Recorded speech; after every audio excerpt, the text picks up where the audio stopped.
জনগণের ভোটে নির্বাচিত হলে সব গণতান্ত্রিক ধারাই অব্যাহত থাকে বলে মন্তব্য করেছেন প্রধানমন্ত্রীর উপদেষ্টা ও বিএনপির সিনিয়র যুগ্ম মহাসচিব রুহুল কবির রিজভী।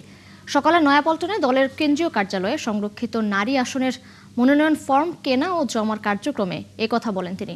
নেতাকর্মীদের আত্মত্যাগ দল নিশ্চয় মূল্যায়ন করবে বলেও এ সময় জানিয়েছেন তিনি।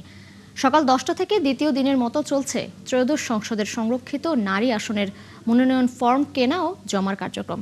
আগামীকাল রবিবার এই ফর্ম জমা ও কেনার শেষ দিন।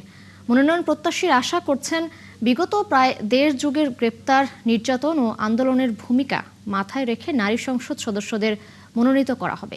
এখন পর্যন্ত প্রায় 150টি মনোনয়ন জমা পড়েছে।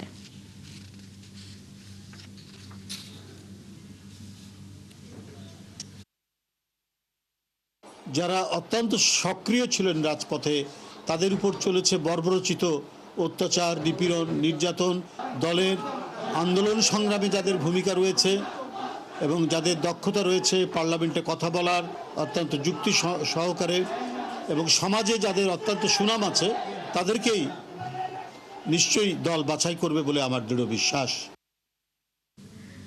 দর্শক, সংরক্ষিত নারী আসনে বিএনপি প্রার্থীদের মনোনয়ন ফর্ম কেনা ও জমার আরো খবর জানাতে নয়াপল্টন থেকে যুক্ত হচ্ছেন সহকর্মী মাহিলা ইসলাম। মাহিলা, আজ কতজন নারী প্রার্থী মনোনয়ন ফর্ম কিনেছেন, নতুন করে আর কোনো ফর্ম জমা দিয়েছেন কিনা, এই বিষয়ে প্রার্থীরা কি বলছেন?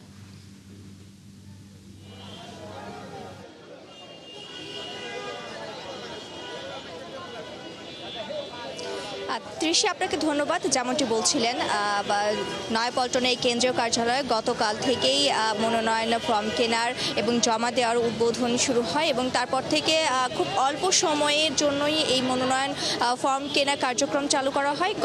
আগামীকাল 12ই এপ্রিল এই কার্যক্রমটি বন্ধ হয়ে যাবে, যার কারণে আজ দ্বিতীয় দিনের মতো এই দলের এই নয়াপল্টনে যে কেন্দ্রীয় কার্যালয়, আমি যদি একটু দেখাই, জায়গাটি আসলে বেশ আছে উৎসবমুখর একটি পরিবেশে রয়েছে এবং এখানে বেলা 11টা নাগাদ বিএনপির সিনিয়র যুগ্ম মহাসচিব রুহুল কবির রিজভী এবং প্রধানমন্ত্রীর যে রাজনৈতিক উপদেষ্টা, তিনি কিন্তু আজও কথা বলেছেন এবং তিনি জানিয়েছেন গতকালকে 550-র মতো ফর্ম কেনা হয়েছে এবং আজ এখন পর্যন্ত যারা ফর্ম বিক্রি করছেন তাদের কাছ থেকে আমরা জানতে পেরেছি প্রায় 250-র মতো ফর্ম এখন পর্যন্ত কেনা হয়েছে এবং জমা পড়েছে প্রায় 200টি ফর্মের মতো।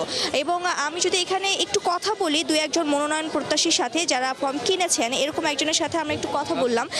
আপা, আপনি যদি একটু বলতেন যে ফর্ম কিনেছেন কিন্তু এত বছর পর দলের কাছে আপনার প্রত্যাশা কি, এবং আপনি যদি মনোনীত হন তাহলে আসলে কি দেবেন সংসদে কথা বলার মতো, আসলে আপনার চিন্তা ভাবনাটা?